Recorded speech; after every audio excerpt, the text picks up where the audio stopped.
All right, good evening. I'm going to call the meeting of the Richmond City Council for Monday, January 25th, 2021 to order. Madam Clerk, on the minutes. Thank you, Your Worship. There can be a motion to adopt the minutes of the regular council meeting held on January 11th, 2021, and adopt the minutes of the regular council meeting for public hearings held on January 18th, 2021. Do you have a motion? So moved. Is it seconded?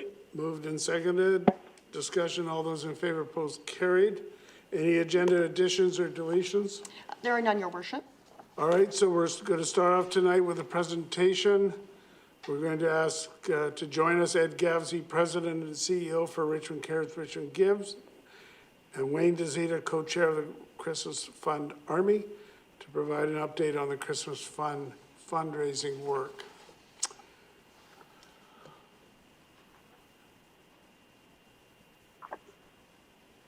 Madam Clerk, have they joined?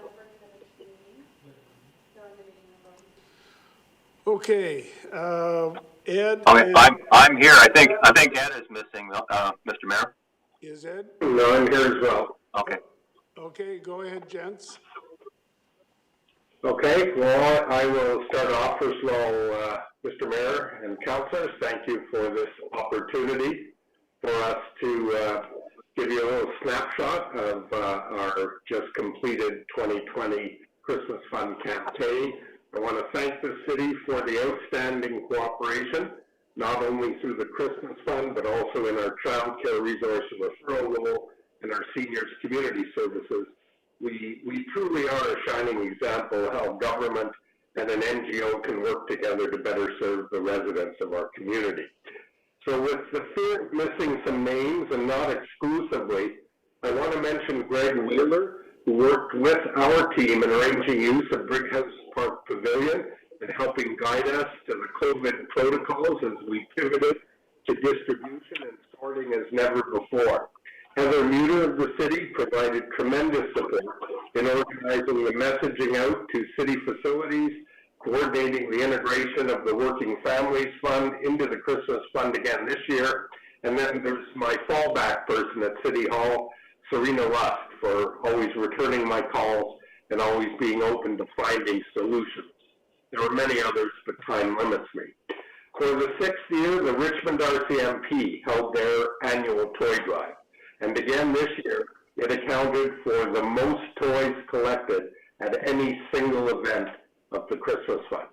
And if we can roll the video, here's a 30-second snippet from that event. All right. How are we going to see this?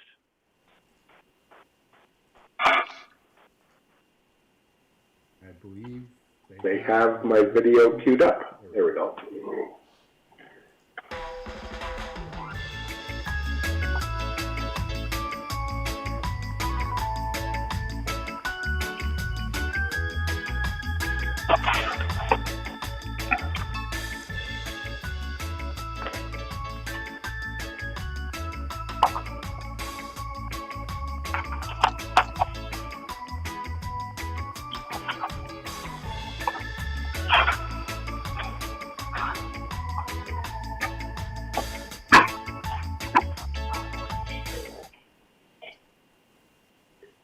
So that was done by our partners at Platinum Proclaim. Thousands of toys were actually collected on that day and then distributed through the Christmas Fund. And I'd now like to turn things over to one of our 3 Christmas Fund co-chairs, Wayne DeZita. Good, thank you, Ed. Your Worship and City Councilor. The Richmond Christmas Fund has 4 structured volunteer and staff levels. We have an annual working committee of 12. We have a core base of 150 community leaders, which we call the Richmond Christmas Fund Army. We have several hundred volunteers, and they are very event specific, such as Windows of Hope, Beer Fest, registration, and a number of key staff from Richmond Cares, Richmond Gives, that looks after our database, social media, and organization of our volunteers. 2019 was a record year for the Christmas Fund, going back to 1932 for cash, toys, donors, and a number of families and seniors and children that we were able to serve. When we started the 2020 campaign in February of 2020, we thought we'd just use the same playbook. By March, we started making a few adjustments, and by April and May, panic set in. All major events required large gatherings and close contact. 60% of our money actually comes from 4 or 5 of these major events, ranging from anywhere from about 50 to 400 people, along with our toy drives that requires hundreds of individuals and people bringing the toys. We anticipated about a 50% drop in revenue and toys. So in June, July, and August, the committee of 12 worked throughout the summer and started to dissect everything that we were doing. We broke it down into several components. So the first component is cash. The first plank of the new strategy was to develop a program to solicit large donors at $10,000 each. What you find in fundraising, that's just as easy to get $10,000 as it is $1,000, same amount of work. So what we did, though, is that we developed a sponsorship recognition package with the Richmond News, where we gave each one of the angel donors, 10,000, a full page, color page with our logos around it. But the media story within was their story. They would say what they wanted to say as to why they were contributing to the community and to the Christmas Fund. We also worked with the Richmond Christmas Fund Army, the media, and a variety of social media platforms to recognize everyone. We also asked all 3 levels of government to act as honorary advisors, starting with Malcolm Brody, the 2 MPs, and the 4 MLAs at the time in Richmond. We asked to use their names and their contact base. Thanks to Teresa Watt, Kenny Chu, Army members, and our committee, we identified about a dozen companies that we felt would fit in. So we started to research these companies.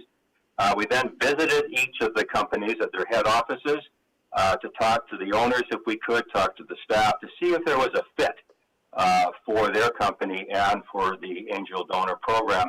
As it turned out, we ended up with 8 angel donors at $10,000 each and 1 at $15,000. TD and Platinum Proclaim were with us for a couple of years, but we added Polyculture that was brought to us by Teresa Watt. Herbaland Nature was brought to us by Kenny Chu. Pacific Gateway Hotel, Sage Foundation, the Auto West Group, Richmond Auto Mall, and then Patty Martin through the Realtors put together a $15,000 package. The second part of the cash strategy was an open public auction, 125, 150 items that are good for Christmas gift getting. The third part of the strategy was a unique one, and that is that we put together 12 very unique high-end items. A Maserati drive, a car to Whistler for a weekend, a Porsche up to the El Dorado in Kelowna, a race car up at the track at Area 27 at Osoyoos. But we knew that we had to have high-end people. So what we did is that we took a playbook out of pay to play. So out of the 150 Army members, 30 members paid $1,000 to play, or pay to play. So we generated $1,000 on the auction for that exclusive one, and about $30,000 the pay to play. So that was actually quite a unique item that made us a little different. The fourth part of the cash strategy was our traditional mail-outs, Rotary clubs, sporting organizations, and then we also developed a mask program. And kudos goes out to City Councillor Chuck Al for doing $5,000 on the mask program, along with city staff that put together about $12,000 for this year's event. The next part is toys, and as Ed said, we generate most of our toys in the last few weeks prior to Christmas. And around the 10th or the 15th of November, when the pandemic started to peak, we started getting cancellations. The Fire Hall #1 canceled, the Classic Car Parade in Steveston canceled, and the RCMP Toy Drive in Ironwood. Ironwood didn't want it in their event or their parking lot this year. So panic really set in. No toys. The RCMP pivoted very quickly along with Richmond Centre, Canadian Tire, and the Richmond News came to our rescue for a major event on November the 21st. Canadian Tire donated $10,000 worth of toys. The key part there is that it allowed us to take anything off their shelf. So it wasn't what they gave us. We could actually handpick. And thank you to Christine Brody. She helped us clean out all the shelves at 2 Canadian Tire stores. Toys R Us donated $4,000 in toys. The Richmond Pentecostal Church, $6,000 in toys. RCMP sent out the call throughout the community and generated a number of carloads of toys, not just in Richmond, but in other parts of the community. RCMP also agreed to man and support the event at Lansdowne. The Richmond News gave us front page coverage and editorial. Herbaland and McDonald's would hand out gift bags. Proclaim would do the sanitization of every toy that was donated and stored. And the RCMP had a social distancing officer there to make sure that all of the health regulations were being adhered to. And as Ed said, it was the most successful toy drive in our history. The last part of the event is registration and distribution. You'll have to excuse me if I'm rushing through this. It's a year in about 5 minutes. In past years, we usually had people arrive in person. 500, 700 people would line up at 2 a.m. in the morning. We would process them during the course of the day, take out all the information that we need, give them their food vouchers, their gift certificates. Each person would select what they want from our toy room, 4 to 6 toys. Obviously couldn't do that this year. We have a database of the people. We had to call them, email them, text them, phone them, sent out notices and media platforms. We had to gather the information electronically. What are the ages of your children? What do you think that they would want? We had to handpick the toys. We had to sanitize the toys, put them in the special bags, label them, and tag them for each and single individual. Then we had to give them a date and a time in which to pick up. Then we had to have the social distancing in the lacrosse field next to Richmond Cares, Richmond Gives. And obviously, making sure that everything that we touched and handled was being sanitized at the time. Very time-consuming, probably 2 to 3 times more time than any other year put into it. However, the overview is that a new strategy was put in place. We met with every major donor on a personal level, media campaign to sell the story and recognize the donors, weekly emails for 6 months every Friday morning to the Army base, personal emails to major donors, keeping them involved in our progress. We awarded angel donors a special star, and there's a company in Switzerland, you can actually buy an actual star, and you get the coordinates and you can see it online. And we gave those personally to each of the donors. A thank you message and with the year-end results to all people. The committee at 12 is the key committee that worked throughout the year. You'll know most of them: Ed Gavsey, Gail Terry, Ida Coote, Sharon Bonner, Michael Chu, Rob Howard, Kim Clark, Christine Brody, Rick Duff, Alvin Chow, Jocelyn Wong, and myself. I'm going to name a couple of people because I'll tell you what really happened is that the community really came together, and I'll use 3 people. Ron Church usually gives $1,000. Wayne, we're running a little long here. I'm going to ask you to summarize. I'm right down to 5 seconds here. So we ended up helping 2,866 people, 846 children, 319 youth, 347 seniors, and the balance in adults. So it was a very successful year, even though it looked like it was going to crater. Thank you. All right, Ed, thank you to you and to Wayne. It was a terrific opportunity. When I first heard that story, I was struck by it being a great example of how, with the COVID restrictions, you had to change everything. And you made it into a real winner, the best ever. So congratulations, and of course, the beneficiaries are the people in the community who benefited from the Christmas Fund. The community counts on it, and it's a great benefit to them. So well done to everybody, to you and to your entire team. And thanks for coming and sharing your story. Very much appreciated. Thank you. Thanks, Mayor. Okay, we do have some delegations, so I'll ask for a motion to resolve into committee of the whole to hear delegations on agenda items. Moved and seconded. All those in favor, opposed, carried. So we have 3 delegations, and as I introduce them, I'm going to remind the delegations you have a 5-minute limit. We ask that you start out by identifying yourself. All the delegations, I understand, are in relation to number 16, the rodenticide matter. So the first one is Deanna Pfeiffer. Hello. I'm going to share my screen. Can you not start the timer until I've got this? Can you hear me okay? Yes? Yes. Is it too loud? Just present. All right. Okay. Oh, sorry. All right. Good evening, everyone. I'm here tonight to speak to the agenda item banning rat poison. I've worked every day on this issue since discovering this owl dead 16 months ago. And we'd like to walk you through the various layers of discovery I peeled back and investigated in order to better understand the issue and why we need to urgently ban it in BC. Please introduce yourself. Okay, 1 second here.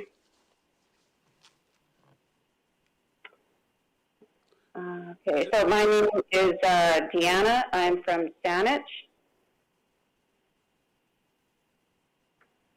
Go ahead. Okay. Good evening. I'm here tonight to speak to the agenda item banning rat poison. I've worked every day on this issue since discovering this owl dead 16 months ago, and would like to walk you through the various layers of discovery I peeled back and investigated in order to better understand the issue and why we need to urgently ban it in BC. Rat poisons are poisoning the entire ecosystem. They're not effective long-term, and better alternatives exist. Toxicology revealed the owl was poisoned with bromadiolone rotificum. Sadly, 4 months later, a great horned owl died, and necropsy revealed 3 types of commercial-grade rat poison, which are thousands times more toxic than warfarin. Most of the rodenticides used today are anticoagulant compounds that interfere with blood clotting. These poisons are designed to be highly toxic and persist in animal tissue at high levels, posing greater risk to non-target species that feed upon animals that have consumed the bait. They have a half-life of up to a year, which enables them to be incredibly persistent in our ecosystem.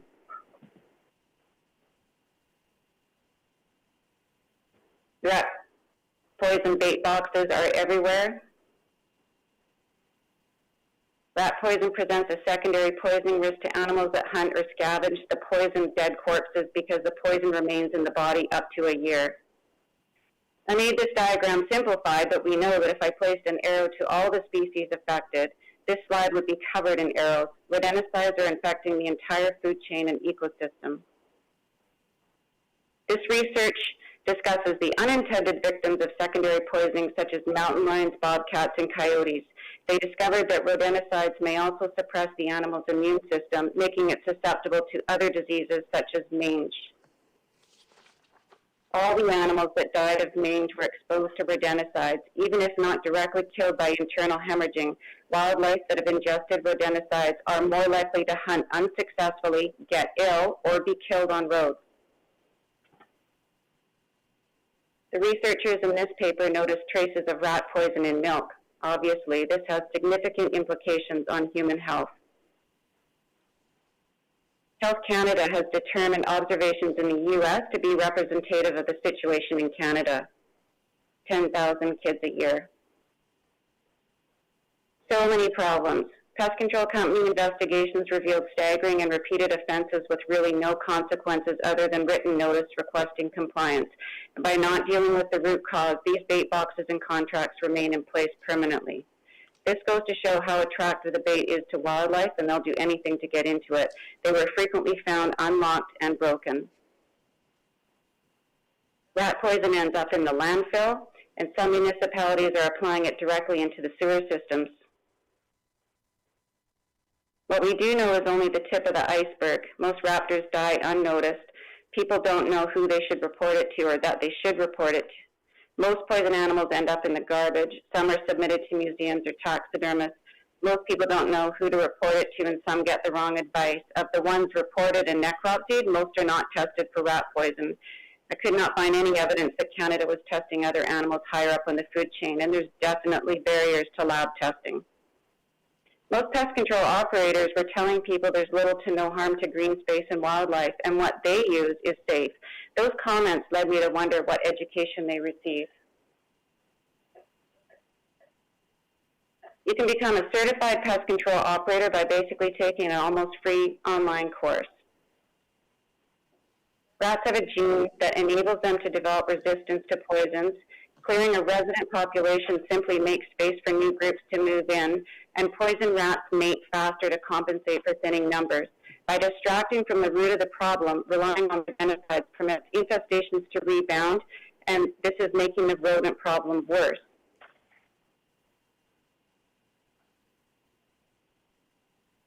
Rodenticides also reduce the efficiency of free natural rat control by poisoning raptors and other rodent predators. One owl will eat 1,000 rodents per year. Widespread public education on simple preventative measures is key and is one of the most effective means of rodent control. Choose sustainable companies, such as Humane Solutions. Good nature traps are also a possibility. And please, we're hoping that you'll join other municipalities and write a letter to the Ministry of Environment to support a ban of rat poisons in BC. And please note the heart shapes on the tail feathers of this beautiful barred owl. Kind of a fun fact. Owls are a symbol of wisdom. Let's show some wisdom and stop the use of rat poisons. Thank you so much for listening to me tonight. All right, thank you very much. The next delegation is Sharon McGugan. Can I ask a question to the delegate? Very quick one, Councillor Wolf. Okay. Yeah, I also don't have the hand up button again. Anyhow, I'll just call out like that if I have to. Thank you, Deanna, for speaking to us both at committee and here. I have two questions. One is, did you hear about the barred owl that was found dead? I think it was the day after you spoke with us in committee. No, I wasn't aware.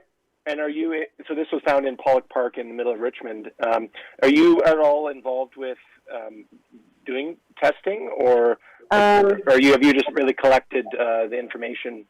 Or do you have a science background and you do the testing? No, I'm just a citizen, but one thing I did find out that is if you take it to like a wildlife rehab, the province won't have it recorded. They don't do the testing. They can't afford it. It's $200. So make sure that the communication is that the citizens need to report it to the 24-hour bird hotline. Okay. All the birds. All right, Yeah. thank you, ma'am. And that my my follow-up question. All right, quickly Really ask your question. Councillor Wolf, I suspect most of what you're talking about should be in your submissions when we get to the item. So just correct. ask a question. This one isn't. Yeah. So you had a slide there about U.S. children being poisoned. Do you know, is there statistics on pets and the amount of them that get poisoned? And is there anything Canadian stats or that you've been able to look? They just aren't tested, Michael. There just is not. That's a huge barrier to testing in our province, and it's actually global. But yeah, I've spoken with the College of Veterinarians, and there's no testing available for them. So they go by like this clinical signs, and then they'll sometimes, if it looks like poison, they'll give them vitamin K and see if they respond. But most of these second-generation rodenticides do not have an antidote anyways. Okay, appreciate that. Thank you so much. All right, thank you. We'll go to the next delegation, Sharon McGugan. Okay, thank you. Mayor Brody and councillors. Well, you said my name. My name is Sharon McGugan, president of the Garden City Conservation Society. Our society strongly supports banning anticoagulants in Richmond. We appreciate the report that staff have presented that suggests a way forward fitting with our city's enhanced pesticide management program. I'm personally proud of Richmond's 2009 stand on chemical and pesticide use on our lawns and gardens. Now let's stop poisoning our birds. Today I sent a copy of the letter that I sent last week to committee. I'll make a few brief comments related to that letter. Our birds.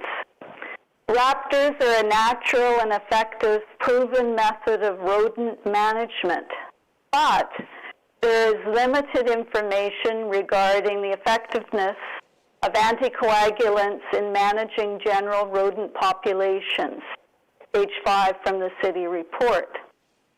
So, Using poisons that kill raptors, birds that are themselves a natural form of pest control, makes no sense. Our raptors die slow and painful deaths because anticoagulant rodenticides are seen as an easy, although unproven, method of pest control. Misuse of anticoagulants. According to provincial guidelines, anticoagulants should be a last resort, but that's not what's happening. I've included a couple examples in my letter where bait stations have been installed at new developments where people are just moving in. There hasn't even been time to ascertain that a problem exists. But those are only ones I've personally seen. I expect there are many others. Unfortunately, the two examples I've given are directly next to or across from natural areas, prime raptor habitat. I want to end with a quote from someone who rescued an owl. The North Vancouver owl is named Lucky because he was poisoned and rescued twice in 1 month. Yasmin Abidi is one of the people who found Lucky the second time. He says, when you hold this creature in your arms, you can see how it's suffering. She also says, at some point, it's just got to stop. We know birds and other wildlife are dying from rodenticide use. That should be a good enough reason to try a different method of pest control, especially in light of the fact we don't know how effective anticoagulants are, nor even much about the rodent population. The dangerous experiment in which wildlife are the test subjects. Mayor Brody and councillors, please pass this motion to ban rodenticides and let's stop the poisoning of our beautiful birds. All right. Thank you very much, Sharon. And we'll go to our third delegation, Robert Van Zella.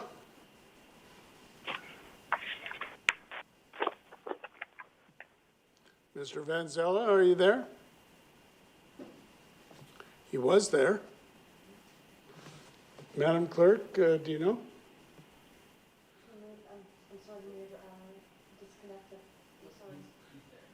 He's there. Mr. Van Zella, are you there? What does he press? I pressed R6. What can you say? Okay. I'm just going. Well, I can hear you in the background there. Okay. Yeah, sorry about that. Hi there. You can hear me okay now? Oh, yeah. Great. My name is Rob Van Zella. I live here in Saanich on Vancouver Island. I'm a member of Defend Them All and I'll Watch BC. I'm in favor of the ban of rodenticide usage in municipal properties and provincial bans. I live in the Saanich near a 5.5 acre green space. Walking around the area, I noticed that many bait boxes placed in parking buildings in the Royal Jubilee Hospital. I was very curious about why there were so many bait boxes in place in our area from PCOs that I did not feel that there was a rat problem in my area. I have caught the odd rat in my snap trap, and I have chickens. Mayor Haynes, the identifier myself, and a PCO manager walked around the hospital grounds to discuss the PCO's reasoning on why all the bait boxes were used in the green space, around near the green space. The PCO manager could not tell us that there was a rat issue at the hospital grounds. All he could tell us was that there was pressure, and that's the word that they used, pressure, in that area that required rodenticides. He could not produce data on the numbers of rodenticides around the hospital. I also noticed bait boxes near damaged screens perfect for rat entry. Why wasn't that fixed before laying rat poison right next to it? I just find it mind-boggling that rat poison is so enormously used for rat control, and it seems that it is the first-line defense for rodent control. It was intended to be the last resort after all necessary preventative measures have been exhausted. Rat poison is affecting our wildlife and the whole ecosystem. There's credible research that shows that rodenticides are a danger to all species, wild or domestic. There is data regarding rodenticides affecting children also. This stuff is highly palatable. so it attracts many animals. Rats are nocturnal, and I've witnessed roaming rats at daytime hours. I was even able to go within 4 feet of a couple of them. I've also observed that I have a video of a crow eating a rat in front of our house. The PCO state that the rat poison goes into the den to die. Yes, they do that, but they also walk around in a lethargic state and are easy prey for the raptors and the other animals that feed on them. The PCO also states that rat poison does no harm to wildlife. There is endless research that proves them wrong. From the Public Works Transportation meeting last week, I was absolutely astonished. It actually blew me away that contractors have designated areas for bait boxes in new development, even before knowing there is a rat problem. How absurd is that? So rat poisoning is being misused in our environment. Orkin State of Vancouver was the #1 rattiest place in BC, and Victoria #2. Lo and behold, those are the 2 largest cities in BC. Rat poison has been used for decades, and there's still a rat.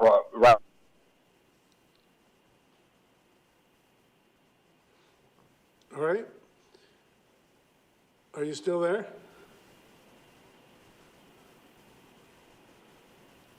Are you still there?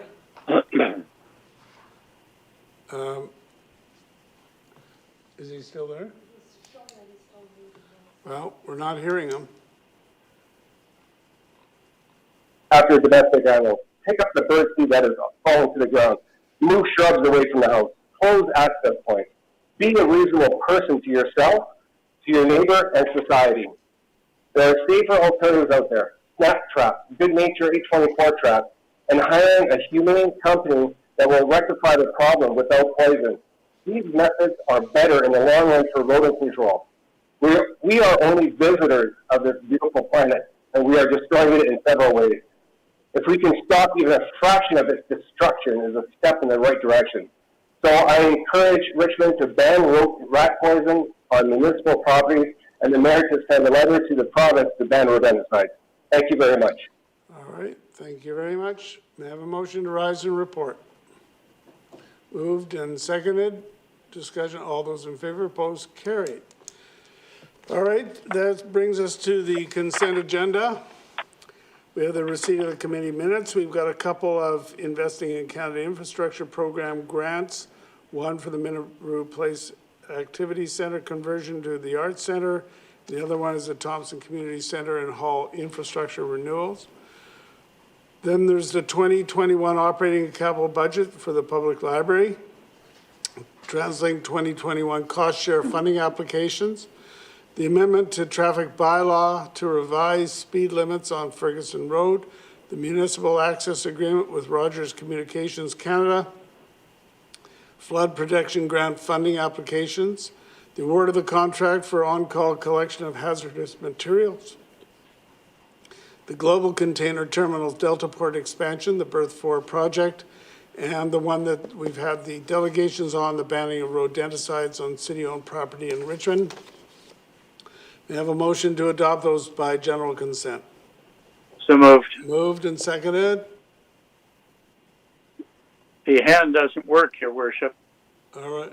Your hand doesn't work? Okay, go ahead, Councillor Nelty. Yeah, thank you, Your Worship. I'll be supporting everything on the agenda. It's a good agenda. I just have a question again, if I can, to staff, and that's with regard to taking the money for the library out of their fund and not putting the $100,000 back in. Given the 2,400 new members that they've had and the library getting through, you know, I think the library is the soul of our community, and I just, with the increase in costs and what have you, should we not be taking that money from elsewhere? Maybe Jerry could answer that, or...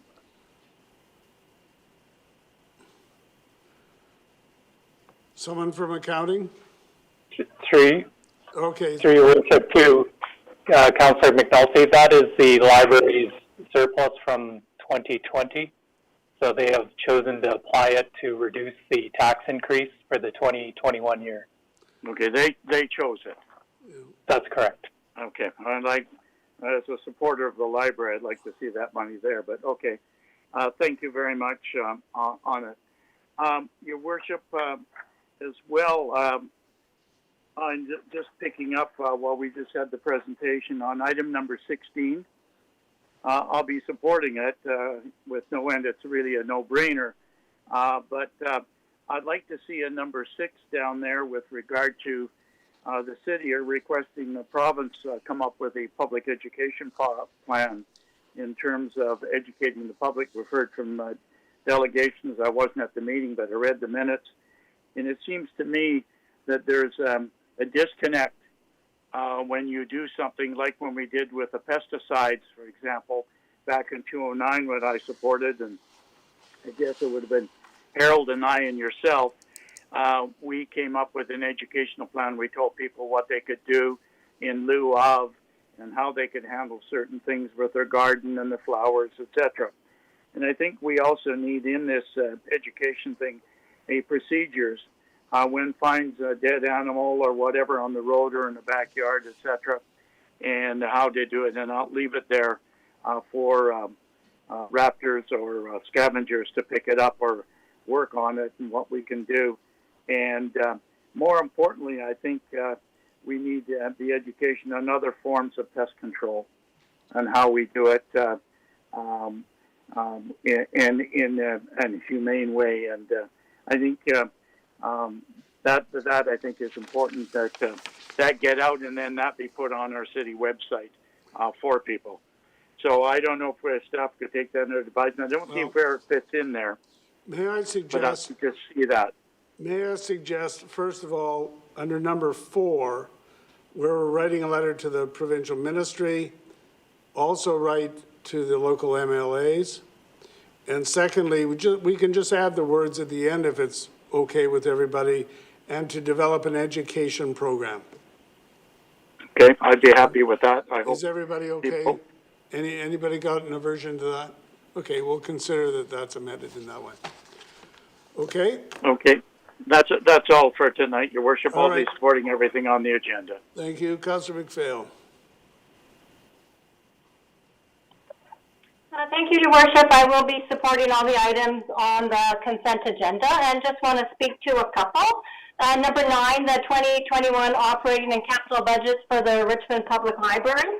I am the liaison to the library board, and it's really been a privilege to attend their meetings. And we know that libraries will always be those vital community hubs that the community depends on and loves. And I know the library, what's come out in our meetings is that it's been really challenging to provide library services throughout the pandemic. But in Richmond, we really are fortunate to have strong leadership at the board and staff level, and they've all worked really hard. And the library does continue to expand access to programs and services to meet the community need. Number 10, the TransLink 2021 cost-sharing funding applications. It was really great to read that TransLink's 2020 capital cost-share budget was not impacted by cuts last year. And for this year, the amounts of funding in the available programs are comparable, or in some of the programs they've actually increased, so that's really great to hear. So that a number of roads and pedestrian and bicycle route improvement projects are proposed for submission. And the total requested funding for 2021 is $4.4 million, which will support projects with a total estimated cost of over $13 million. So that's excellent, and thanks to staff for putting all those together. Number 11, the amendment to the traffic bylaw number 5870 to revise speed limit on Ferguson Road. Well, I think we all know that Ferguson Road is a funny little road. It's wide and narrow, but it's really a heavily used road by trucks and employees that go to the industrial sites and to the airport out that way, and also vehicles and cyclists that go to Iona Beach. And the jurisdiction is a bit odd as well. The City of Richmond, the Vancouver Airport Authority, and Metro Vancouver all have authority in different parts of that road. So, it's really good to hear that if this recommendation passes, the city has written commitments from the Vancouver Airport Authority and Metro Vancouver that they will also implement the 30-kilometer speed limit on their sections of the roadways. And also, and I think this came up at committee, that, the road is in pretty bad shape. And I know Councillor Lou said she'd been out there on her bike, and I also had emails from a cyclist group. So it's really good to see that we, the city, will be doing our road maintenance, and that our staff will be reaching out to the other agencies to see if they can get their road maintenance done as well. And I have a question with number 16, banning rodenticides. I belong to the Richmond Garden Club, and we got an email about the barred owl that was found deceased at Pollock Park. The Richmond Garden Club looks after Pollock Park, and they call the Owl Rehabilitation Society, the Orphaned Wildlife Rehabilitation Society, and they came and picked up the owl, and they're going to do a necropsy on the owl to see what killed it. So my question is, through you, Your Worship, to staff, do we have contact with the Owl Rehabilitation Society? Because, and I think this follows up on what Councillor McNulty said about, knowing who to call, and, perhaps they have data about, about owls, raptors that have been, people have phoned in Richmond. I know this group is in Delta, but obviously they come into Richmond. And I think I went and looked at their website, and they have a lot of really great information about alternatives to rodenticides, so it might be helpful for whatever we're doing. But I think it might be good to get some kind of data. Through Your Worship, to Councillor McPhail, absolutely. During the preparation of this report, we did reach out to OWLS, and we will continue to work with organizations such as OWLS moving forward with alternatives as well as best management practices on the topic. Great, thanks very much. Okay, Councillor Steves. Harold?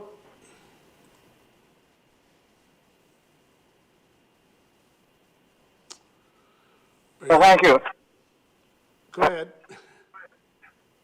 Yeah, I just want to comment on a couple of things. First, the rodenticide. We have 2 barn owls on our farm. We've had barn owls here for goodness knows 20 years. We built a little house for them in the roof of, and the rafters in the roof of one of our buildings. And every once in a while, they get killed off. Unfortunately, they seem to come back again. And my son was up on the roof last week and scared the owls out, and they sat in a tree watching him while he was doing some shingling on the roof. So they're alive and well. But it's amazing that they are, because every time somebody knocks a house down in the area, if there's any rats in their yards, they start going to other people's yards, and people panic, and they start using rodenticides.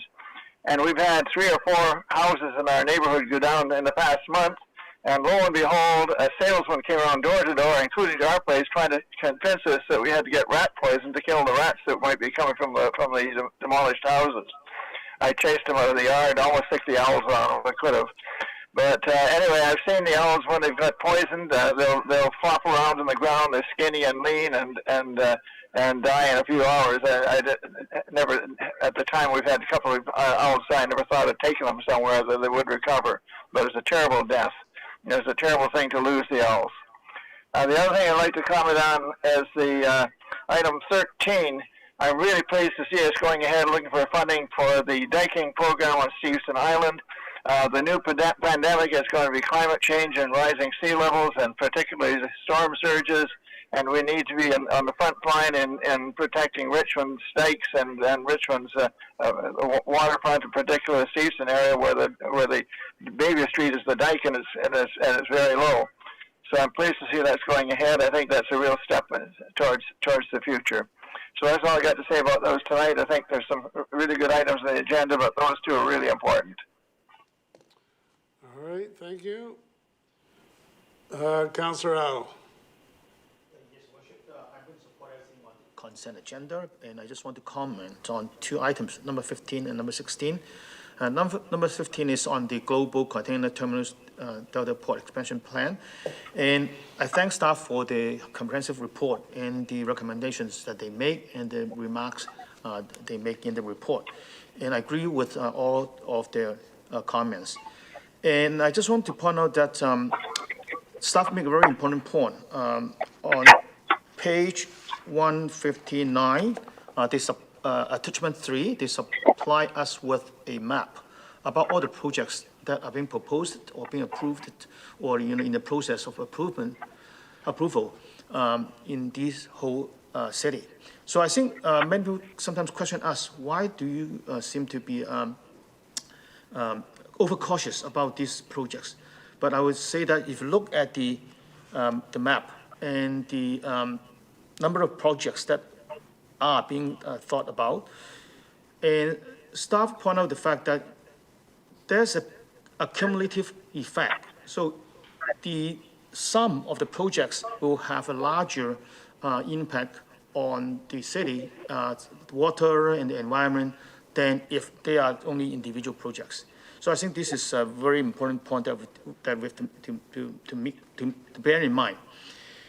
And on number 16, the ban of rodenticides. Again, I'm very supportive of this initiative, but I would just question that the wisdom of only doing this for city-owned properties, because rats run around, and I think that in the perfect situation, we should have this for the whole city, so that we can see the effect of the new measure, or what should we do to improve the situation? Because if we just do it in a very small scale and limited to only city-owned buildings, I don't think that could be very effective. So I have to point this out at this time, so that when time comes after a year, staff come back with a report and assessment. I hope that this could be bear in mind that there's certain shortcoming in the whole design. So I would suggest that we go ahead with the pilot project. I know that we have to make some kind of a compromise, but I have to point out that to be effective, we have to do it for the whole city. Thank you, Councillor. Before I see Michael Wolf has his hand up, but before I do, before I go to him, just on that point, maybe I could ask Tony in the legal department. As I understand it, there are jurisdictional limitations on what we can possibly ask for. Am I correct on that? Yeah, yes, Your Worship, you're correct on that. I am happy to provide a memo to council if that would assist. This issue has arisen in respect of the plastic bags bylaw, which required provincial approval, and I'm happy to canvass the legislation and report back to council on the matter. Okay, thanks. My point was that we're just not, it's because of jurisdictional issues that we're saying city-owned property. We can't go to the private property, is my understanding. Councillor Wolf. Thank you, Your Worship. I will speak on 3 of the items, and I will be in support of everything on the consent agenda. Previous councillors have mentioned or spoken on these, so I'll be brief. First off, number 13, the flood protection. I did see in the report there that this kind of came up all of the sudden, and there was really tight deadlines, and then staff applied. So if this were not to go ahead, then we would be withdrawing our applications, which I hope we don't do. I'm curious. Did they like at least for one of them? Was there not a way that we could find out with more advance that this funding, or was it just like a shot out there and the date was set and we had to jump on it? Don't we normally get more time for these types of applications? Through Your Worship, to Councillor Wolf, yes, we do normally get more time. I believe this time around it might have been influenced by the COVID situation, and we were only notified in December. On the Delta Port expansion. So just in the last week, I've read a number of articles about the Fraser River estuary and the value of the eelgrass. So even though Richmond and our islands are surrounded by estuary habitat, we actually don't have any eelgrass in and around our islands. Instead, it's actually just south, and it's actually wedged in between and a little bit on either side of the 2 jetties, so the Tsawwassen Ferry Terminal and the existing Delta Port. And whenever people go up along there, they see, wow, look at all the raptors or the herons feeding all along there. It's because eelgrass provides more habitat for more species than any other habitat in an estuary. So it's extremely valuable. The big issue is they're not able to, the fish or the species aren't able to get to them. they don't know that they have to swim out and around this artificial island to come back in. So even though we find them there, a lot of the salmon that require that are going out into the open ocean without having that nursery ground time. So my question to staff on this, I know there's been a number of projects where there's been breaches made in jetties or potential work around the future Iona wastewater facility where there could be openings. Is that a possibility for our recommendation in this report to say for them to consider that? Would that be a possibility that they'd have an opening and then have to maybe have trucks go up and over? Your Worship, to Councillor Wolf, that could be something that you, if you so choose, we could include, but that would be a likely mitigation that could come out of environmental assessment should the project proceed. It would be a little early in that stage for staff to understand if that is an option right now. Okay, yeah, I'll keep that in mind as things work along the development stage, and also because we're looking at doing this in other areas around Richmond, so it'll be top of mind. Thank you. And then finally, item number 16. So like Councillor McPhail, I guess I'm on the Richmond Garden Club email list, and did hear about that raptor, and pleased that investigations will be going forward. In addition to that, at committee, we, I believe Mr. Young was going to speak, but on an item, but then maybe his mic wasn't going or something. I was wondering if someone from facilities could speak on two things that were mentioned at the committee and as well have come up today. So the thing about having predetermined bait stations, I had mentioned that there's a number of new developments in my area in Hamilton where there's stickers placed up before the building's finished, and then sure enough, at each of those stickers, a bait station's there. So about the protocol for that, are we aware of that? Is it discussed at the development permit panel phase, for example? And then the other one, we had a delegate at the committee speaking about the Minaroo Center for Active Living, where there's bait stations around the exterior of the building, and there's even evidence where rodents have gone in and pulled out some of the brand new insulation to spend winter under the pool.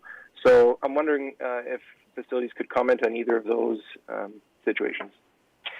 Through your worship to Councillor Wolf, certainly in terms of having bait stations as part of a design, I'm not aware of it being a building code requirement, but certainly it's something that we could take under advisement, and when we're considering our designs in the future, for example, Stevenson Community Center, it's something that we could certainly consider as part of our design, if that makes the design better and manages rodents better.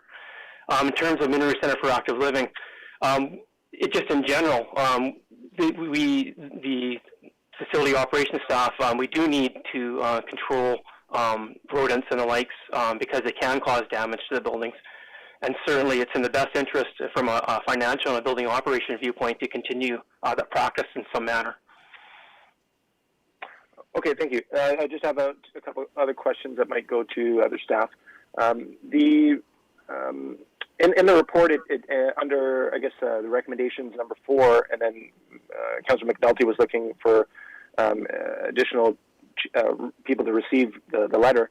I'm also curious, in that statement there, can we not ask the province to ban, to have an outright ban, like has been done to other things? And then second part to that, in there, can we also make a motion to UBCM to have a resolution discussed there on behalf of the city? Well, on the first one, as I was reading this over, I was going to suggest this, that in the third line of number 4, it says policies that allow for the retail sale, add in and use. So requesting that a review of the province's existing policies that allow for the retail sale and use, or make it and or use of rodenticides be conducted. So terrific. Yeah, I would definitely support that. I think that's language what you're change. talking about. Now, yes. For UBCM, do we have any idea whether this has already been submitted to UBCM, to staff? To your worship, I was just thinking that myself. I would have to double check. I seem to think that this may have been brought to UBCM in 2020, but I could follow that information up with at a later date with a memo or what have you. Well, why don't we add in a number 6, that, that this be submitted to UBCM for consideration at their annual meeting. That's what you mean, Michael? Yes, exactly. Thank you. And if I may, I just had one more, I guess, question to staff. Well, okay, but I just want to make sure that's okay with everybody. Is everybody on with this? Okay, go ahead. Thank you. My last question is about item 5 in the recommendations. That funding amount for the transition program, would we be receiving potential options for the different providers? One of the delegates today and also in committee was referring to a humane rodent control company. Would we be presented with that as an option? Through your worship to Council Wolf, typically we don't bring specific contractors for council review in this situation. If you so choose, council does, we could bring that forth. That's not a typical practice, I would say, in this situation. So staff. Okay. All right. Okay. Yeah, that's fine. Then we'll review it as your recommendation comes forward. All right. So, thank you very much. All right, Councillor Day. And my hand button also does not work tonight. I wanted to speak about number 9, which is the operating budget for the Richmond Public Library. I had a question of staff. We're allocating $10,182,000. How does this compare to funding from comparable cities such as Burnaby and Coquitlam?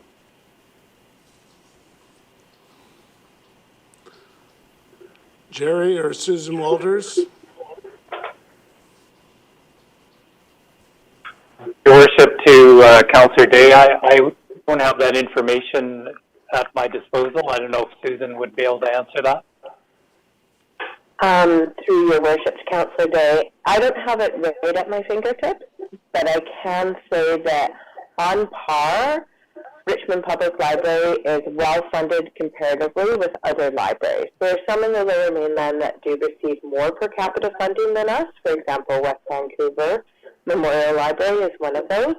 But Richmond Public Library in recent years, through the support from Council at budget time, we have increased our funding in the last 5 years, I would say, so that we are more on par with other Lower Mainland libraries. Okay, thank you. I think it's an important resource. I just want to make sure that we're doing our share. Yes, thank you. Thank you. Item number 11 is to revise the speed limit on Ferguson Road. Happy to see that happen. I've been down there, and cycling down there is quite treacherous. I'm wondering if you mentioned earlier that staff was going to be working with YVR and Metro. We're going to do our part of the road. Have they made an actual commitment about making the bike lanes wider and more, safer on their part of the road?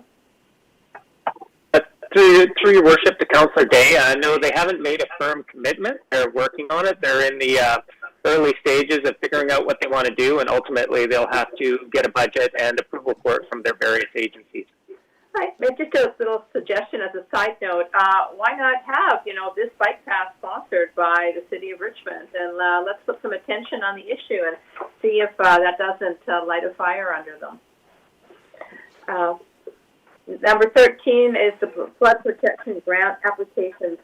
As Councillor Wolf pointed out earlier, this is a very tight timeline, and I just wanted to ask staff, do we, on purpose have projects ready to go so that when something like this happens, we can jump on the funding opportunities? Through your worship to Councillor Day, absolutely. Because of the strategies and plans that we've developed with council support as well as our capital program, we're very well positioned to submit on short notice, for example, in this case. So absolutely.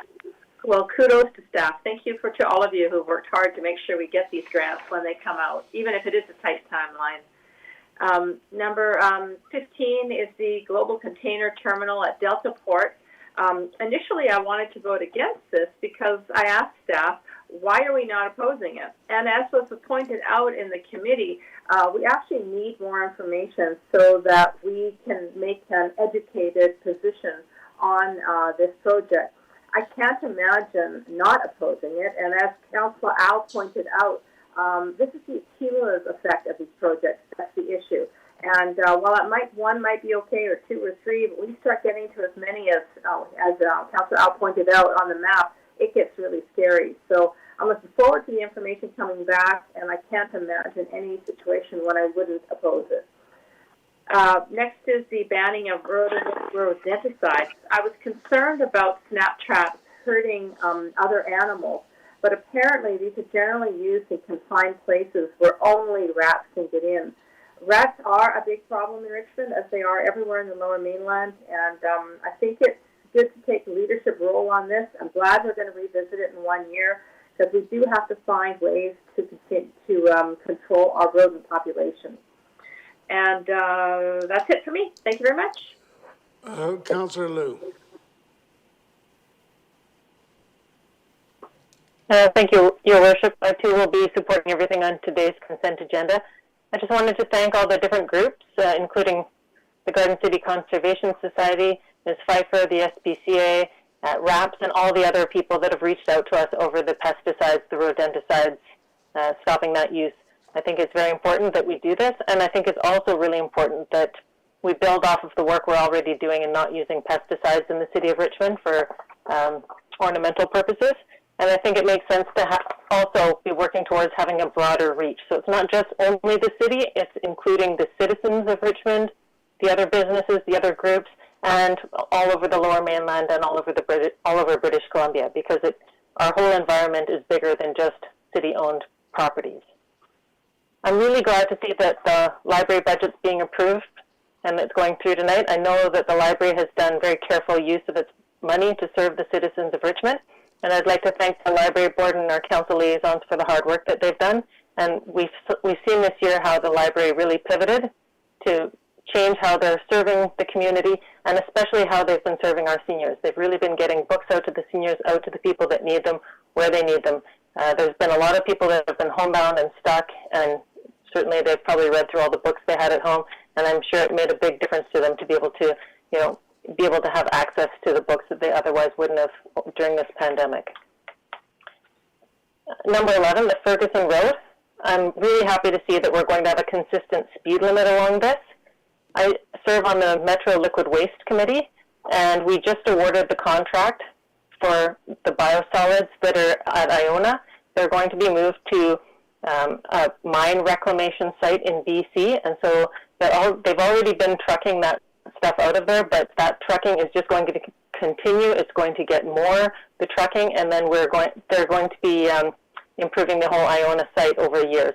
And so by having a consistent speed, it'll make it safer for all of our bikers and for the people who are doing the trucking. So it'll be better for everyone. And finally, the last one I'd like to say is just number 10, the TransLink cost share. It's going to be improving our walking and our biking connectivity. And a couple of the sites that I'm really excited about are the number 2 road multi-use path. So right now we have a multi-use path that goes from the dike and it stops right at Stevenson Highway. Well, this is going to continue that bike lane all the way up to Williams, so it connects with the rest of the bike lane system. I really like the fact that we have a lot of bike lanes in Richmond, and we've seen people pick up the bikes over the pandemic, get together with their families and get out and ride.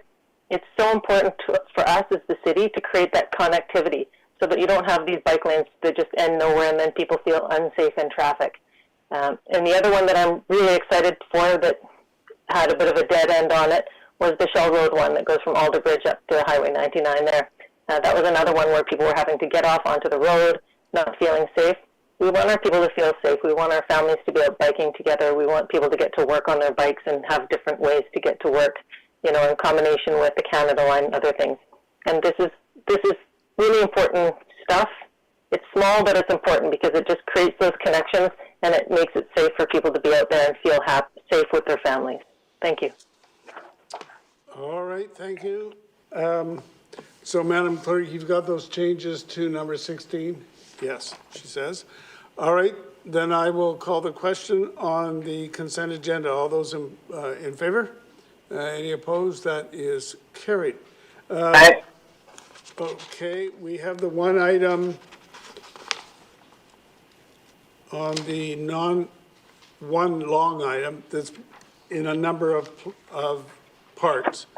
So we're going to take the first part. It's on the budget, and it's the proposed operating budget for 2021. And the resolution is as outlined on the materials that the 2021 proposed operating budget citywide excluding fire rescue as presented in budget option 3 be approved as outlined below and as it's written out on the agenda materials. Same level of service brings a tax increase of 0.99. Transfers to reserve, that's the 1% of the building reserves. Then we have senior government increase, amount deferred for community safety increases, partial funding of the operating budget impact from 2019, and the remainder of the operating budget impacts. All of them are to be approved. And finally, Council Safe Community Priority Program of 16 RCMP officers and 11 municipal employees in the amount of 2.990022 with tax increase of 1.24% or a portion thereof. And I'm moving that whole motion as it's laid out on the agenda items. Second. Okay. Can we vote on that separately? On what? Can we vote on the items separately? No. No. We Why? will, you may propose amendments if you wish, but we're not going to call the question separately. So, this incorporates budget option 3, which is on council page 191.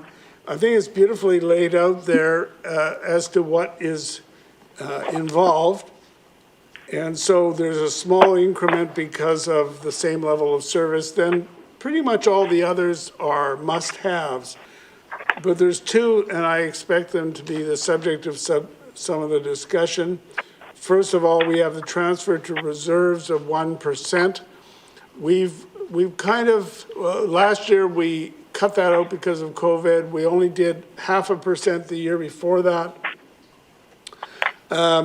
And we've got facilities such as the Stevenson Community Center where we've got to come up with $100 million roughly from our community facilities reserves. And to the extent that we don't have the reserves, we're going to have to borrow the money either from elsewhere in the city or from external sources like the Municipal Finance Authority. So it's in our interest to make sure that we're topping this up this year. And while we've had reason to reduce it in the past, I don't think this is the year to do it. Although the bottom line of the tax increase really, it's really not a very terrific number. And it's certainly higher than it has been in the past. The other item is with respect to the RCMP officers. We have option 3 entails 16 RCMP officers and 11 municipal employees to support the RCMP detachment.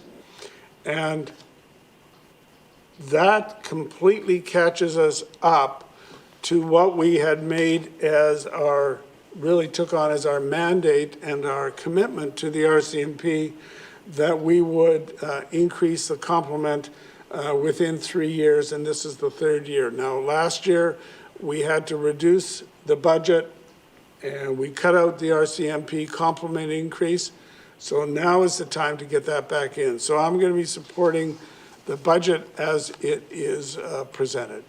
And I'll go to people who want to comment on it, and I'm not seeing anybody yet. All right, Councillor, yeah, it's on the floor. So, Councillor McPhail. Thank you, Your Worship. I will be supporting the recommendation on the floor. Historically, Richmond has had one of the lowest residential property taxes in the Lower Mainland. And as council knows, and many members of the public know, approximately 50% of the residential tax bill is comprised of levies that we collect for other taxing jurisdictions like TransLink, School Board, Metro Vancouver, and we have no control over their rate increases. And I've heard from many people that they want us to focus on the core services that we provide as a city and key infrastructure projects that will keep and improve our quality of life. This year, and as the mayor said, the taxes will be higher than past budgets as we complete our commitment to Council's Safe Community Program. And when this was initiated in 2019, the program was based on recommendations from the Richmond RCMP and Richmond Fire Rescue, and I know we're dealing with that separately, but to ensure adequate staffing was in place to address continued growth in the city.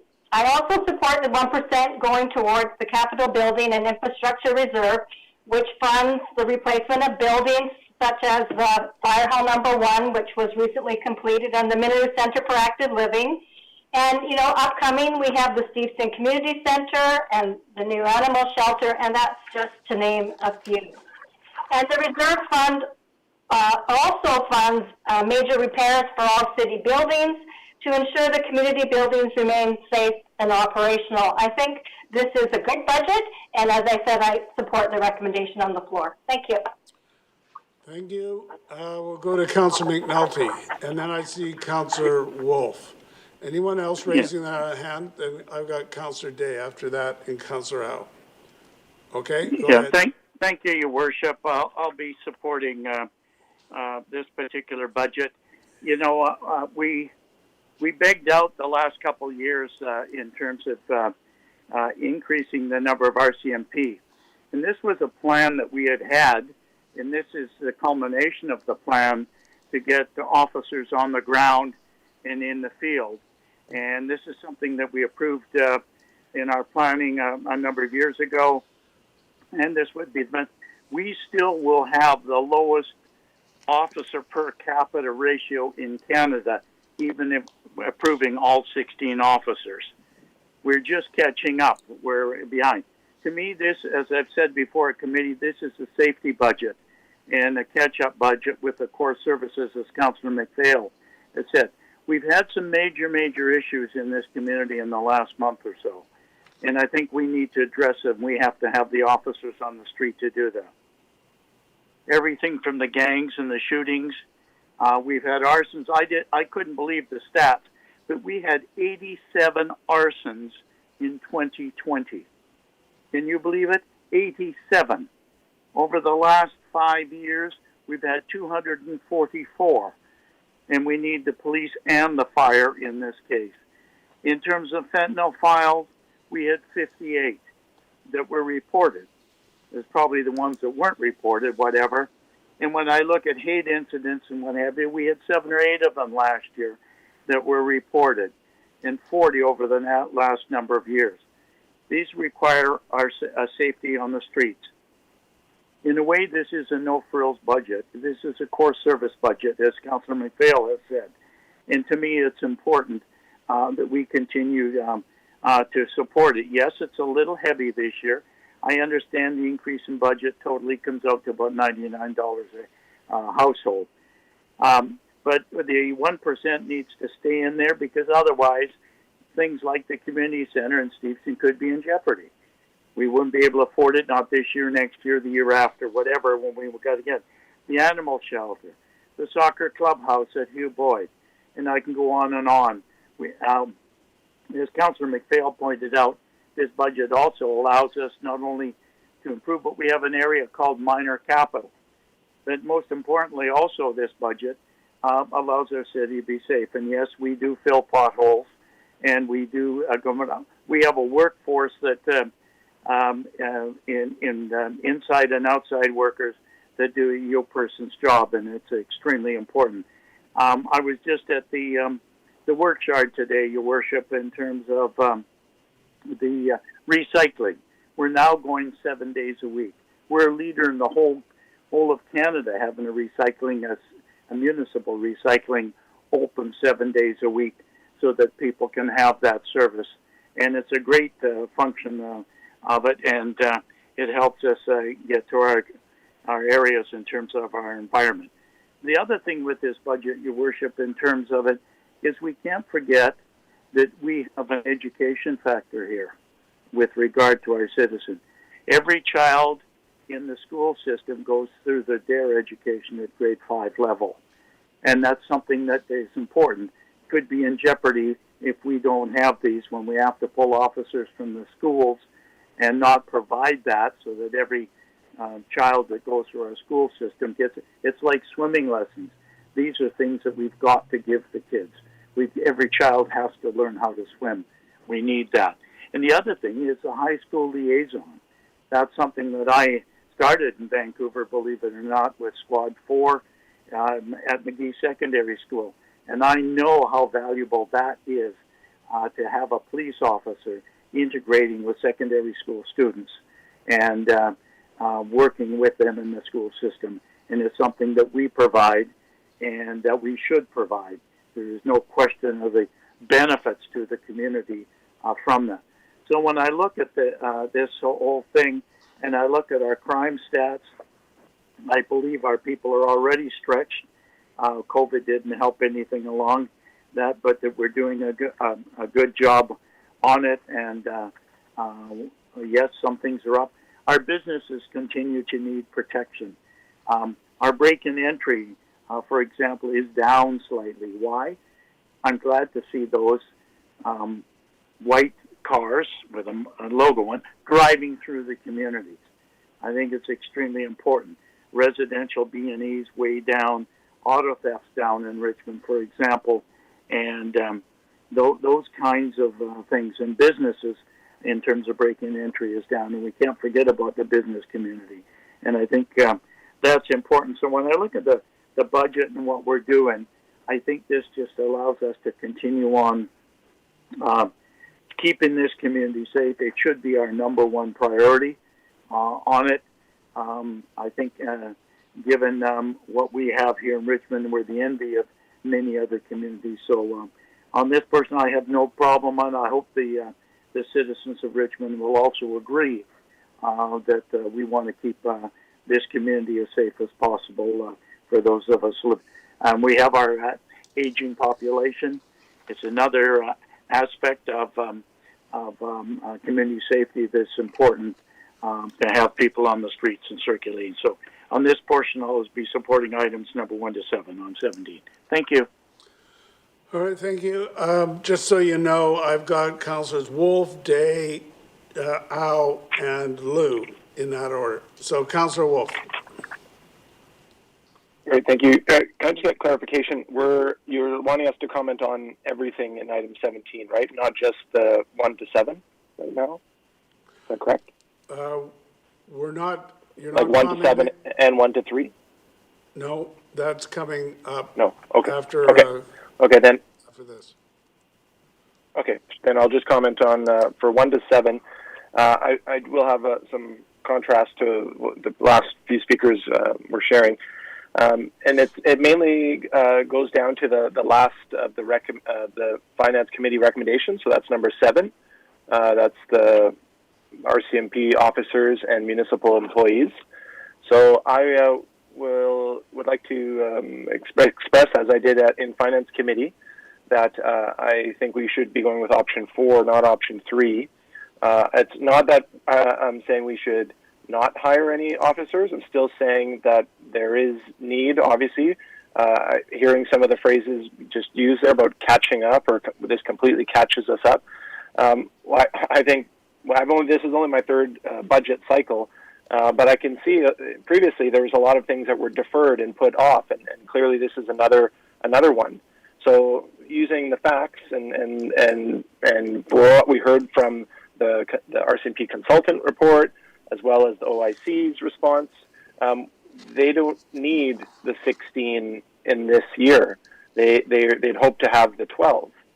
So we're not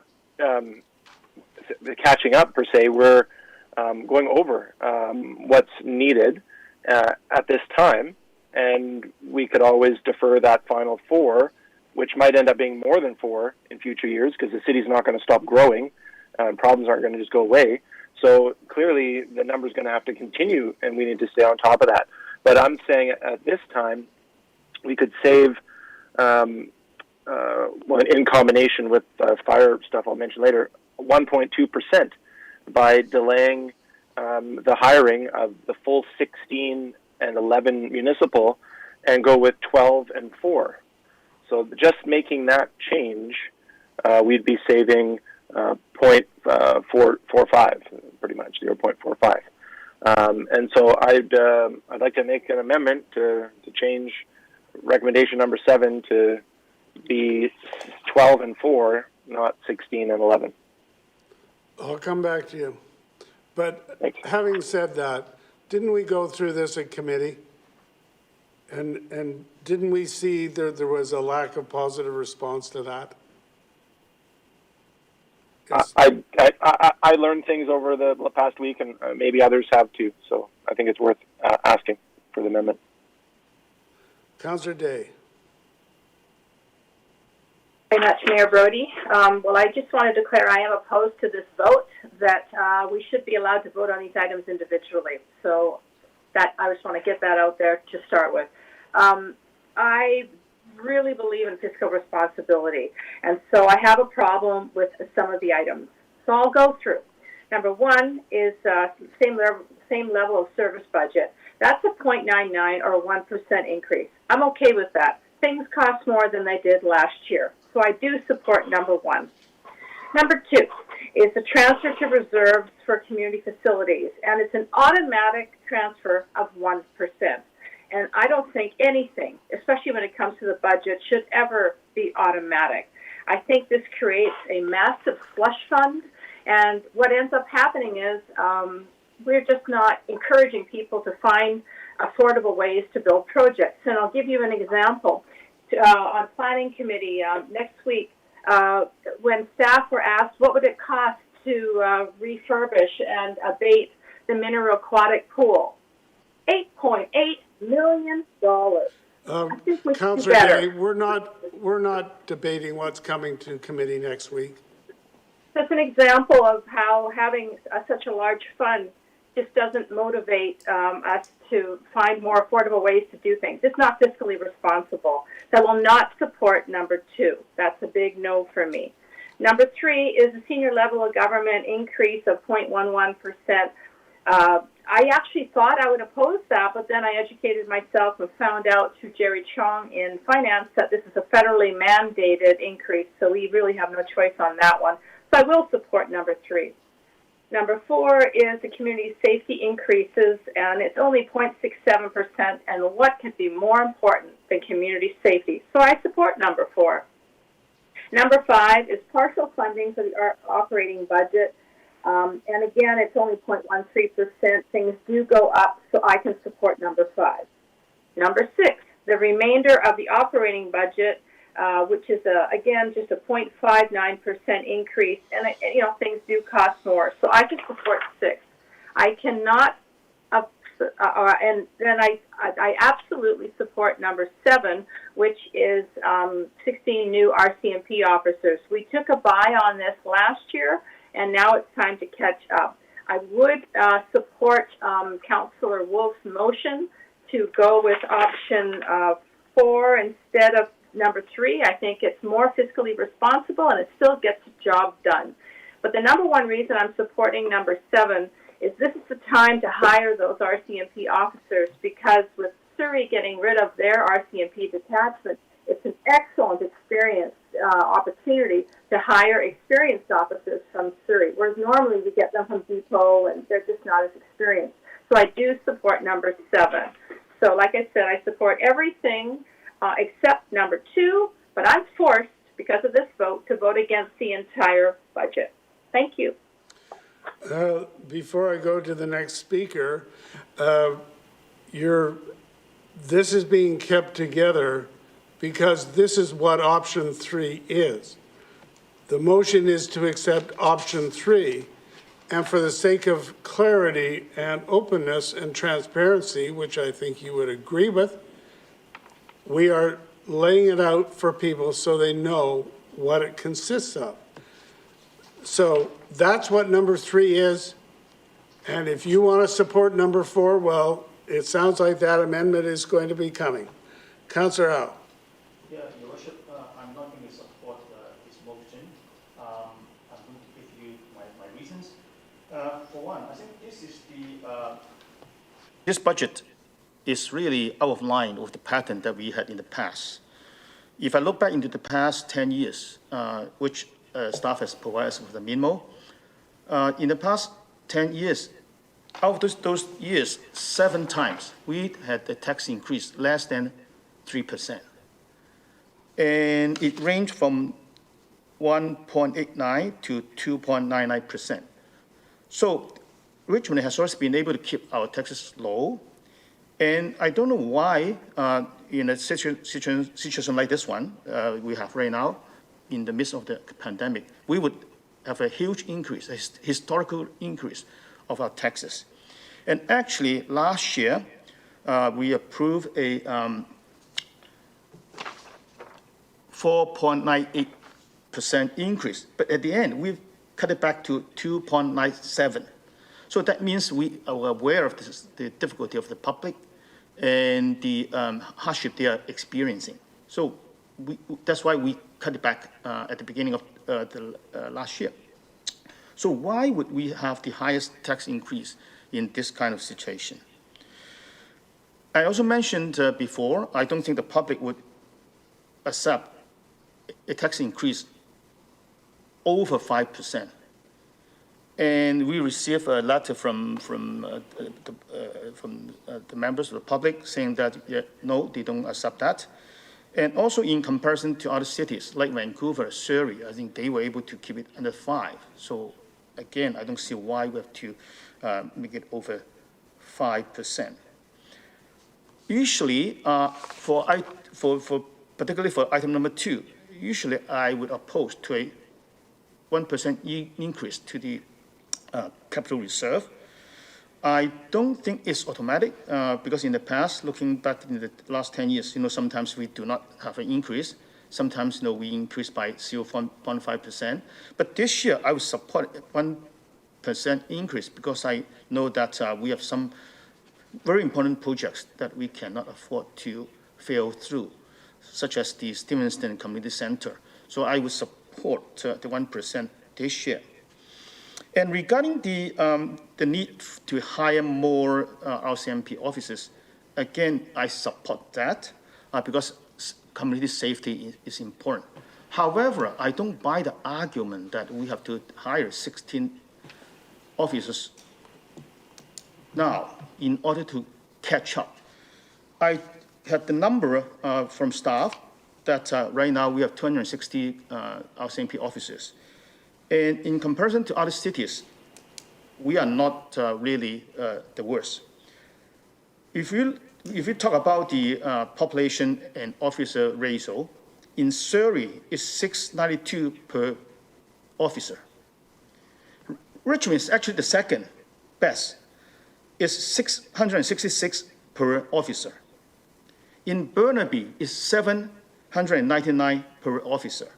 And Coquitlam has the worst, which is 829 per officer. So we are not too bad. And in comparison to these 4 cities, actually we're the second best in terms of the ratio. So I understand that this is a year that we are concerned about the worsening of public safety, and I support the idea that we have to recruit more RCMP officers. But to have 16 more officers now would make the tax increase above the 5%, which is, I think, the most that I would support. So for that reason, I will not support the whole motion as is, and I would support an amendment to go for option 3, which is 12 officers instead of 16. Option 4. Option 4, I mean. Yeah. Councillor Liu.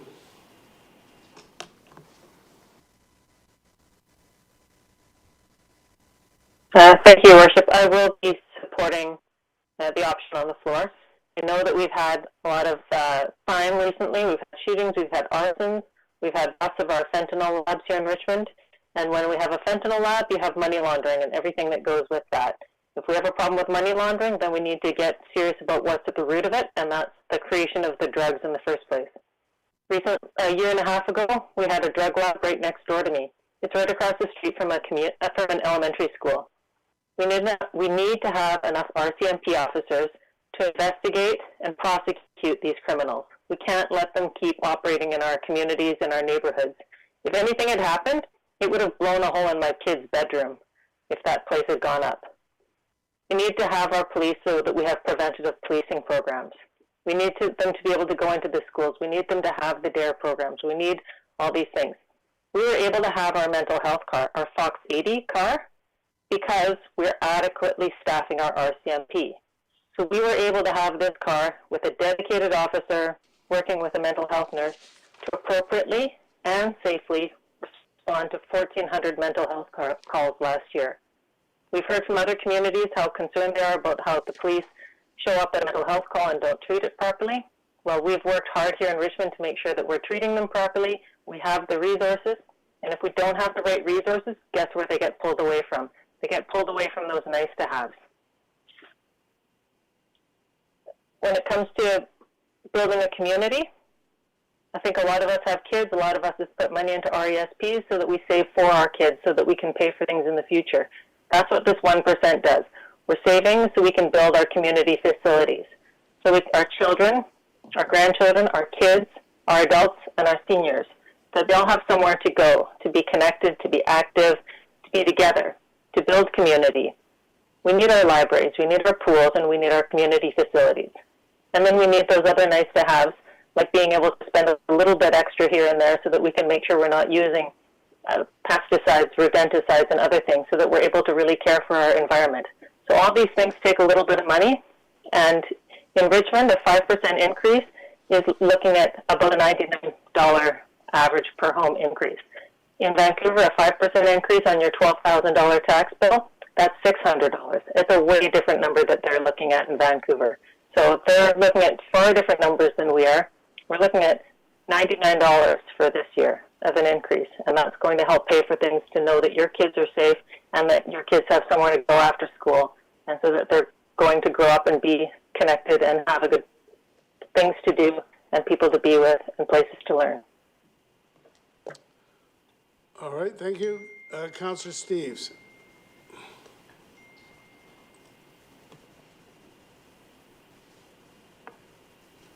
Yeah, thank you.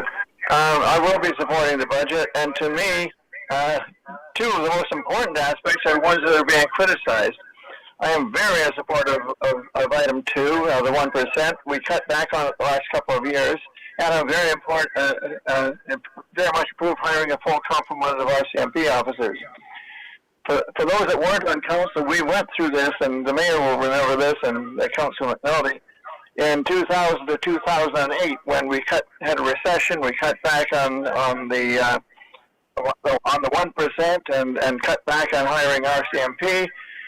When we came out of it, staff warned us we might be decades before we got back on our feet. The only thing that saved us is we won the Olympic Oval, and we ended up with a elevated SkyTrain and unprecedented growth in the downtown center. But I don't think we're going to have that kind of savior again if we keep continuing to cut our budget. And I think it's important that we maintain the 1% so we don't end up like we were way back in the 10 or 12 years ago. In terms of the RCMP, we were 54 police officers understaffed, and we may be up close to being having the correct complement now, but we're not there yet. And we agreed several years ago we were going to hire 54 police officers to bring it up to full complement. We postponed it last year, and I think it's time we did it this year.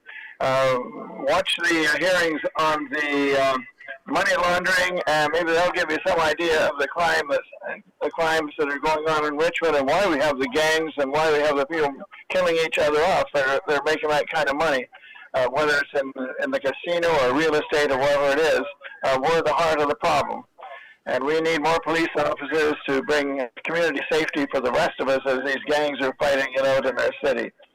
So I think it's important that we particularly adopt a full support of police officers and that we maintain our 1% because we did give a break over the last couple of years. We need to get projects underway and under construction now to provide jobs as we come out of the COVID pandemic and get people working and making money and spending money again so that we rebuild the economy. Now is not the time to cut back. All right, thank you. Before we go to Councillor Wolf and his amendment, I just want to say that reference has been made to Vancouver and Surrey. Surrey talks about a very low tax increase, and then they have a 1% permanent road allowance for road work because they went so many years at 0% tax increases, and they took money out of reserves and they cut back on their infrastructure. So they have a 1% permanent assessment. And also, I am told that there is this household tax that is being levied, which brings their effective tax rate up, to 10%, some extraordinary number, but it's done in a way that you don't see it when you talk about the tax increase. Richmond has always been one of the best in the region, and we've kept our increases as low as we can. This year, to my mind, we need to get back to that 1%, and we need to get a full complement of RCMP officers. So, Councillor Wolf, you had a motion to amend. Yes, I'd like to make the motion to amend and change the as it's written to being budget option number 4. All right, so budget option 4, and the difference being the 16, it's only 12 RCMP officers. Is that correct? Yes, and the municipal officer adjustment too from 11 to 4. Yeah, right. All right, is that seconded? All right, so that is seconded. Anyone wanting to speak to that? I want to speak to that. I think that's a big mistake. I agree with what Councillor Steve said. We've been playing catch up. We had a very very low ratio of police to our population. We are addressing that now. And it's a funny thing. I hear so many people talking about being in favor of community safety and how we really have to be safe as a community. What is more fundamental than having police officers? I think it's a false economy, and I think that we will pay for it in many, many different ways. And I'm not supporting this amendment, as I did not at committee. All right, I don't see any speakers. I'll call the question. All those in favor? So that is... Aye. Who said aye? No, probably no. So, yeah.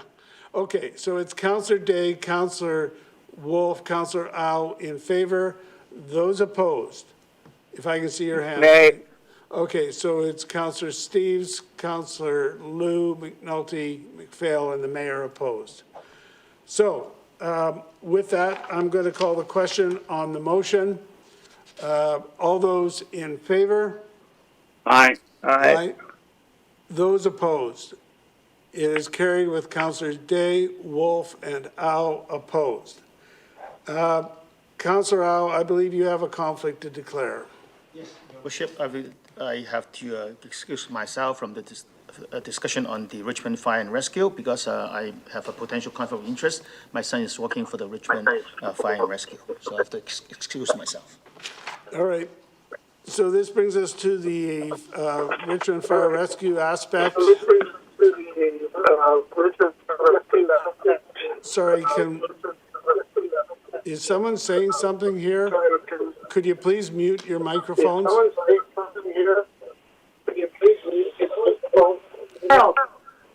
Could you please mute your microphones? Councillor Wolf, can you mute your microphone? It's not me, it's Councillor Steeds. Oh, there it is now. Okay. All right. So for Richmond Fire Rescue, the recommendation from the Finance Committee is that the 2021 proposed operating budget be presented as option 2, as outlined, same level of service, it's 0.18%, senior government increase is 0.02%, and that the inclusion of the remaining 12 firefighter positions from Council Safe Community Program in the amount of $1,801,859 with a tax increase of 0.75% be approved, and I would so move. Second. So that's moved and seconded. So this is the aspect that is on Council page 187, and it's simply a question of how many, if any, firefighters do we want to hire this year? And the recommendation is that it would be 12 firefighters would be included. The total impact of the Richmond Fire Rescue is 0.95%. Frankly, I think the dynamics are pretty much the same as the RCMP. We're catching up here. We made commitments that we would fund a certain number of positions. I think it was 36 positions over 3 years.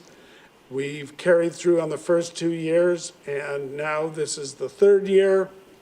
And we are making our commitments to having a safe community, which is the foundation of a healthy community in my mind. So that's on the floor. Anybody wanting to speak to it? Councillor Wolf.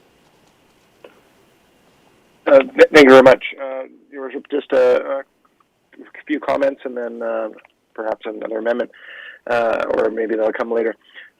So for the item number 3 from the recommendation, that's where I have some concern. And again, just like the last item, we had a funded consultant look into our number of, last one was officers and this one's fire rescue. And it said that we don't need the full 36 until 2027. So that's, by my count, 6 years away. And so catching up, I don't think is the phrase to use here. It's going definitely much earlier than required. And at a previous meeting, I did ask our fire chief and confirmed that the firefighting crew is not needed up to that number right now. It's a little bit different than the last item, where that was hiring officers and maybe delaying the hiring of them for a year. This is 12 officers with salary about $1.8 million, but that's not just one time. That's another $1.8 million next year, and after that, and after that. Now, I'm not saying that they don't do great work. They picked my grandmother off the ground when she banged her head, and they came extremely quick. And I know Councillor McPhail had a story like that at committee. But to add the amount that this does to our budget, again, if we were to have gone with option 4 in the last item and then not hire the 12, we could be saving 1.2% off of our budget, and that would definitely be under 5, and that's what residents have expressed that they would like us to work towards. And also, I think it's the fiscally responsible thing to do, to not throw money at this issue just because we made a commitment that community safety and this was the number. We don't need the number now. And so I would like, when the time is right, to make an amendment to remove item 3 completely from the 3 items that we're discussing now. All right, make the amendment motion now. Yes, I'd like to make the amendment that the 2021 proposed operating budget for fire rescue is presented in budget option 2, and it only includes the same level of service budget and the senior government increase, and the future hiring of 12 firefighter positions be deferred for future budget considerations. The amendment motion would simply be to remove the 12 firefighter positions from the resolution. Is that seconded? Okay, that's seconded. All right, let's call the question on that. All those in favor? Those opposed? All right, that is defeated with the mayor, Councillor Steves, Councillor McPhail, Lou, McNulty opposed. All right, so that finishes that. Going to the last item, part of the item is the additional Finance Committee recommendation is that the 2021 operating budget as approved be included in the consolidated 5-year financial plan for 2021 to 2025, and I would so move. Is that second? That? Any? Yes? Thank you very much. Oh, sorry, just a minute. Before we do this, my bad. On the Richmond Fire Rescue, all we voted on was the amendment. So I'm going to call the question on, what is it, Councillor Day? Yeah, thank you very much, Mayor Brody. I think it's important that we take another look at this, and I'd like to make a motion that we refer back number 3 to consider just postponing for 1 year, hiring the 12 firefighter positions. Just as exactly what we did last year with the RCMP.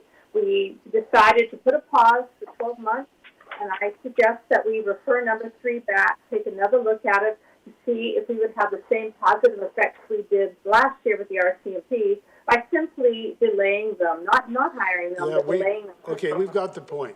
Is there a seconder for referring back the 12 firefighters to consider just deferring it for 1 year? Councillor Wolf has seconded that. We're going to call the question on the referral. All those in favor? Councillor Wolf, Councillor Day are in favor. All those opposed? Councillor Steves? Okay, so it's Councillor Steves, Lou, McNulty, McPhail, and the mayor opposed. So I'm going to call the question on the 3 matters, Richmond Fire Rescue. All those in favor? Okay, those opposed? I've got Councillor Wolf, Councillor Day opposed. Okay, so that is carried. And so that, now we get to the approval to be included in the consolidated 5-year financial plan. So I'll take a motion on that. So moved. Moved and seconded. Second. Okay, discussion on that. All those in favor? Those opposed? It is carried. You're opposed. Councillor Au is the only one I see opposed. Oh, sorry. Councillor Day and Councillor Au are opposed. So that is carried. How can he? All right, so that finishes. How can he vote on that? I'm sorry? How can Councillor Al vote on it when he couldn't support the first one? And the fire rescue, when he had a conflict, is including the 5-year plan. I have to he still has a conflict. I have to say, Councillor McNulty, first of all, I don't think it makes an effective difference. But secondly, he asked me whether he should, and I didn't see any reason not to. In any case, well, when you have a conflict and half of the budget, the increase is there. Your worship, can't if have I may, both sides of the plate, Your Worship. Your worship, with transparency. Tony? Yes, Your Worship, if I may address the issue that Councillor McNulty raised. The vote on that last item is purely administrative in nature, and as such, in my view, wouldn't be captured by the requirement.